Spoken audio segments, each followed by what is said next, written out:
রাসূল আকরাম সাল্লাল্লাহু আলাইহি সাল্লাম বলেছেন যে আলা নবী সাল্লাল্লাহু আলাইহি সাল্লাম আয়াতুল মুনাফিক সালাসা ইজা হাদ্দাসানা কাযাব ওয়া ইজা ওয়াআদা আখলাফ ওয়া ইজা তুমিনা খানা ওয়া ইনসা আমা সাল্লাল্লাহু ওয়া জামাআ আন্নাহু মুসলিম রাওয়াহু মুসলিম।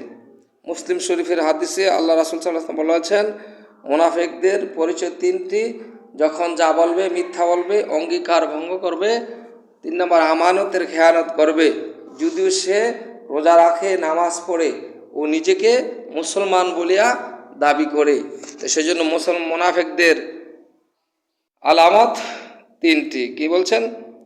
ওয়াকাল আলাইহিস সালাম, আল্লাহ রাসূল সাল্লাল্লাহু আলাইহি ওয়াসাল্লাম বলেছেন, আয়াতুল মুনাফিকি সালাসা, সালাসা মানে তিনটি লক্ষণ। মুনাফিকদের লক্ষণ হবে তিনটি, সালাসা তিনটি।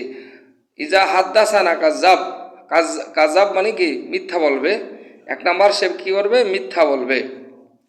ওয়া ইজা ওয়া আদা আখলাফ, এবং অঙ্গীকার ভঙ্গ করবে, অঙ্গীকার ভঙ্গ করবে। ওয়া ইজা তুমি না খানা ওয়া ইনসা আমা ওয়াসাল্লাহু আজা আমা আন্নাহু মুসলিম, অর্থাৎ আমানতের খেয়ানত করে, অসাল্লাহ এবং যদিও সে সালাত আদায় করে, অসাউম এবং যদিও সে নামাজ পড়ে, অজা আমানা আন্নাহু মুসলিম এবং যদিও সে নিজেকে মুসলমান বলিয়া দাবি করে, মুসলমান বলে, রাওয়াহু মুসলিম, মুসলিম শরীফ হাদিস। যদিও সে নামাজ পড়ে, রোজা রাখে, নিজেকে মুসলমান বলিয়া দাবি করে, তথাপি কি সে মুনাফিক।